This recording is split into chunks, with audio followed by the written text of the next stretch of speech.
same themes, just squabble like some clucking chickens. Man, Confucius, you always trying to put something in its place. Why don't you tell your eyebrows they need to fit better on your face? Okay, I see you wanna make it like that. I'll smack that warmongering head. What's up, NASPA? Are y'all hype? I'm hype. This is not your typical essay speaks. Just strap right in and be prepared, okay? I want your claps and laughs and boos and hisses even, because we're going to do a rap battle for y'all. That is right. I am so hyped to be here because I get to bring to this stage two things that I love: higher education and a YouTube series called Epic Rap Battles of History. Now, before we get to that show, I got to take you on a different type of history lesson, all the way back to 2003. It was 2 months before I was going to graduate from South Dakota State University, and I brought an improv troupe to campus called Mission Improvable. There were two comedians on this show, Pete Shukoff and Lloyd Ahlquist, and Lloyd and I really hit it off.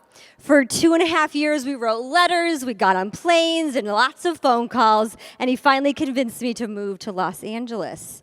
6.5 years later, Lloyd and I got married, and it was amazing. Lloyd and Pete, who was in that show at South Dakota State, stayed friends. Pete moved to LA, and then they started to do some collaborations together. And from a comedy show, a year after we got married, Epic Rap Battles of History was born. Do y'all know this show? It's pretty hype, okay? This show took off. They put characters from history against each other in a historically accurate, funny, but what to some may say, sometimes inappropriate. But I beg to differ. See, while we have 14 million subscribers, billions of views, President Obama took a selfie with them. They've got Emmy nominations, and I'm this educator in the background, behind the scenes, knowing that this show is more than just entertainment, that these shows are educating. And we started to hear stories like this. 7th grade teachers showing their cool cards by showing the rap battles to teach students about history and getting them excited to go out and do research on their own. We've got college professors that use these battles. For example, to teach philosophy, they use Eastern versus Western philosophers battle. We even have a doc student who is using rap battles as her dissertation. Again, some would say, based on the words that they use in some of these battles, that it's not learning, that it's not appropriate in the classroom.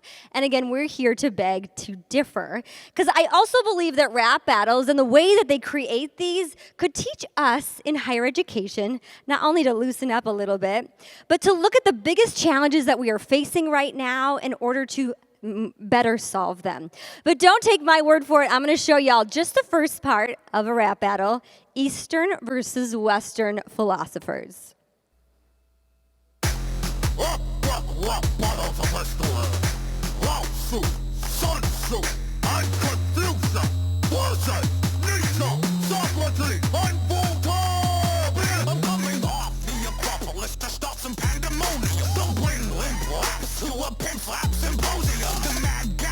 Philosophy was my invention. Rolling with the flyer stylist. And me, that fun, we got the wisdom. And the web that even I couldn't question. Grew up in Western medicine. All these East infections. You've never been our type of mental brethren. We're better.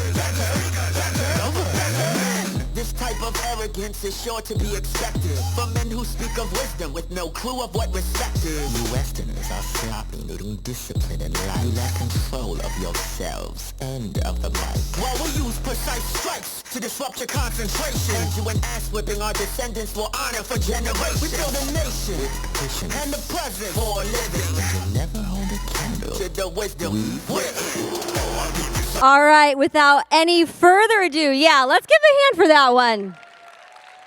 That one's like at 40 million views or something. Without any further ado, I'd like to welcome to the stage who the internet refers to as EpicLLOYD, and I just call my husband Lloyd Ahlquist.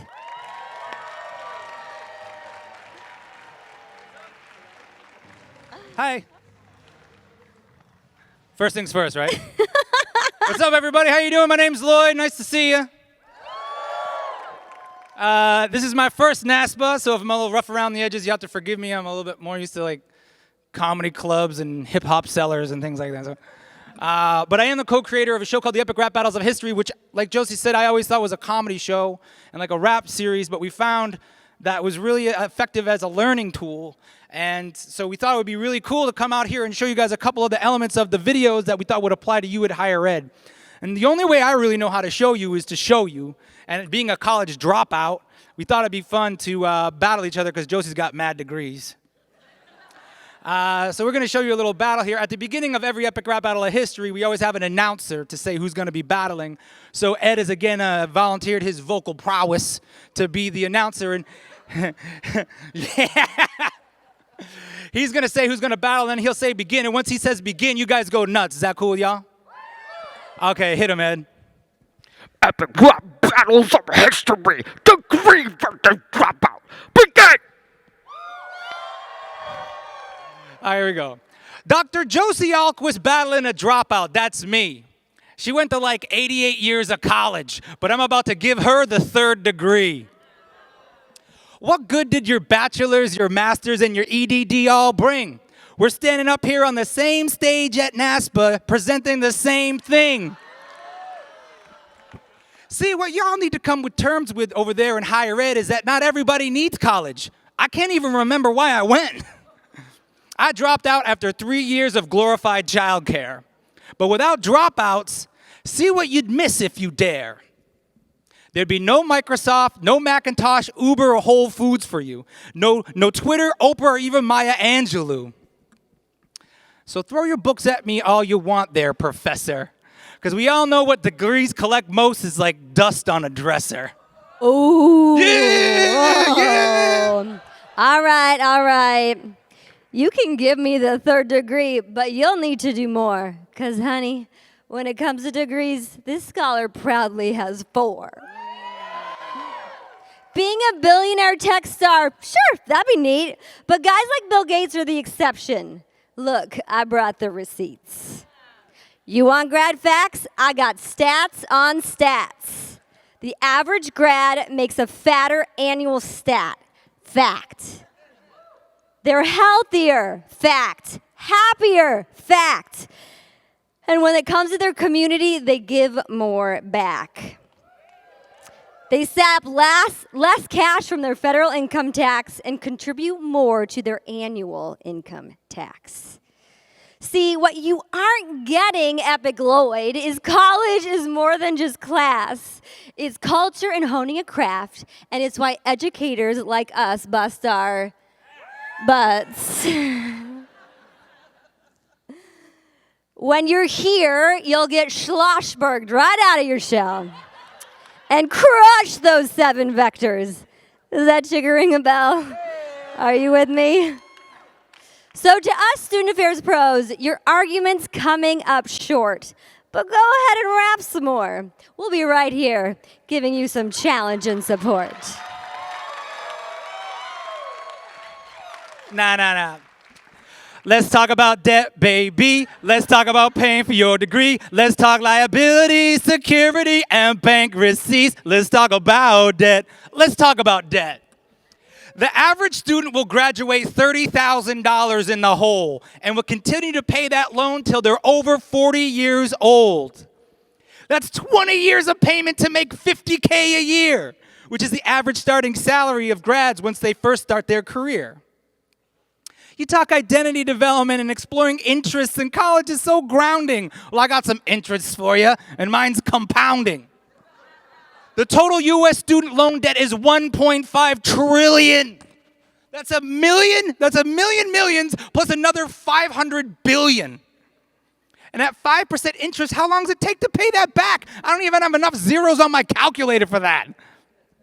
And also, little Bobby can earn his degree in ancient mystic music. Have his folks pay for his bachelor's, then like 40% of recipients never use it. And it's not always the students themselves who sign up for this bleak sentence.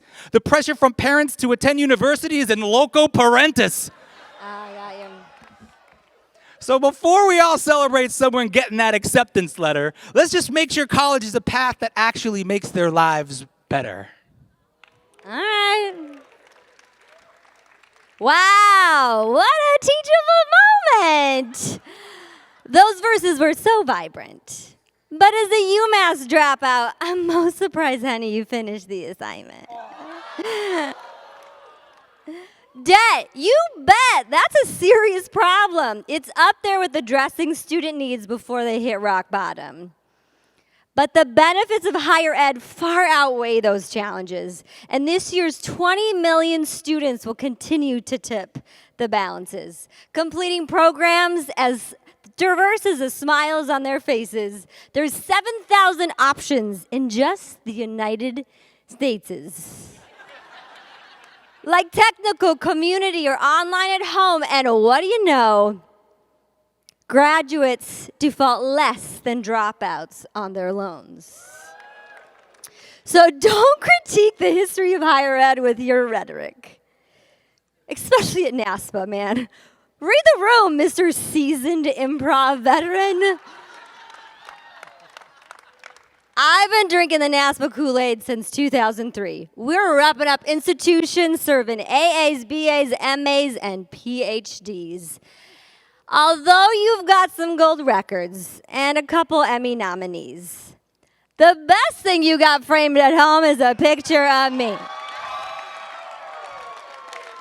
Not cool.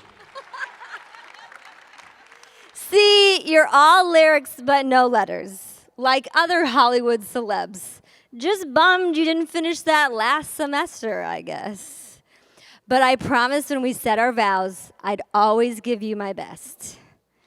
So here's an honorary bachelor's because your whole rap was BS.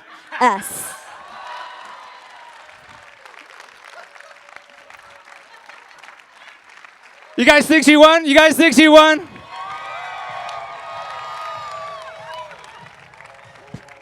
I mean, jeez. That was funny. I mean, even if I won, did I really win?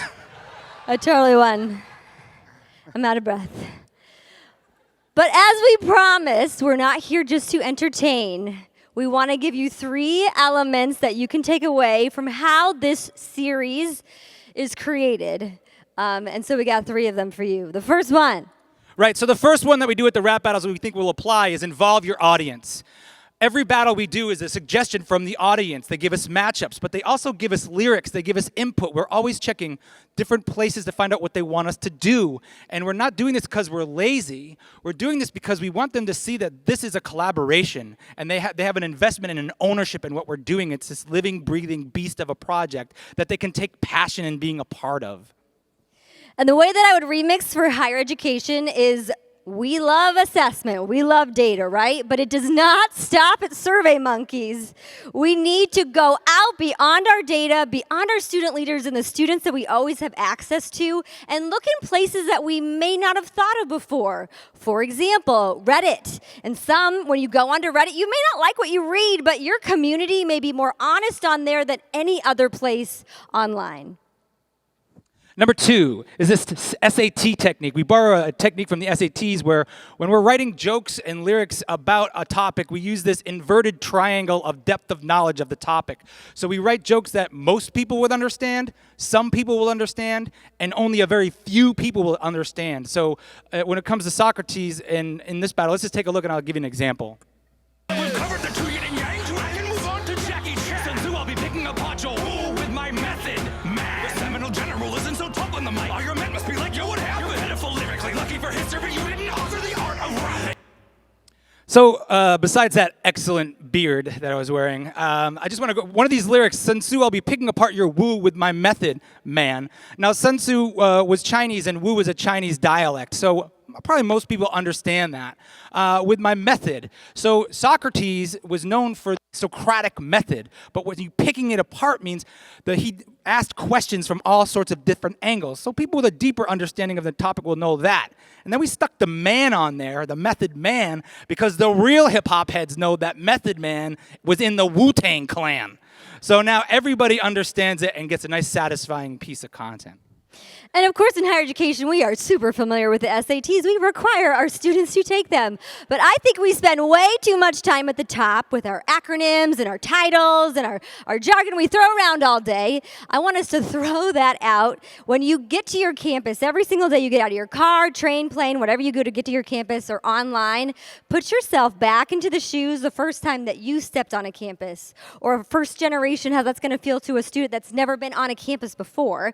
Because our programs, our titles, our websites may actually be detracting the very people that need us the most. And are we speaking their language that may not look and feel how we've always said it? So last one is serve all. In the rap battles, I gotta play a lot of characters that I might not necessarily like, but that doesn't detract from the value of that person's point of view. So I have to put myself in the shoes of that person and study it so that we can write jokes that apply to that person. We did the same thing even here with the rap battle. I learned a lot about dropouts versus people with degrees just by doing the research, and it's important because not everybody thinks the same. And in higher education, this really comes to the heart of what we do to serve all. And this is a friendly PSA reminder. We are here to serve every single student, not just the ones that vote like we do, that believe like we do, the way that we look, the things that we're involved in. We have to serve all, no matter what. It's not about us. So that's your 3 elements, ERB and higher ed. Involve your audience, SAT technique, and serve all. And Before, though, you fly off to your next social reception. That was when Lloyd played Superman and I came by the set. We've got one more message for you. So at the end of every battle, we say, who won, who's next, you decide. And in higher ed, it's not really a competition, but we want to know really who's winning when you're solving these problems. When you're solving problems, are you winning or are your students winning? And if your students aren't winning, then who comes next? What kind of educator do you want to be? You decide. Thank you, NASPA. That is our time. On the same team should squabble like some clucking chickens. Man, Confucius, you always trying to put something in its place.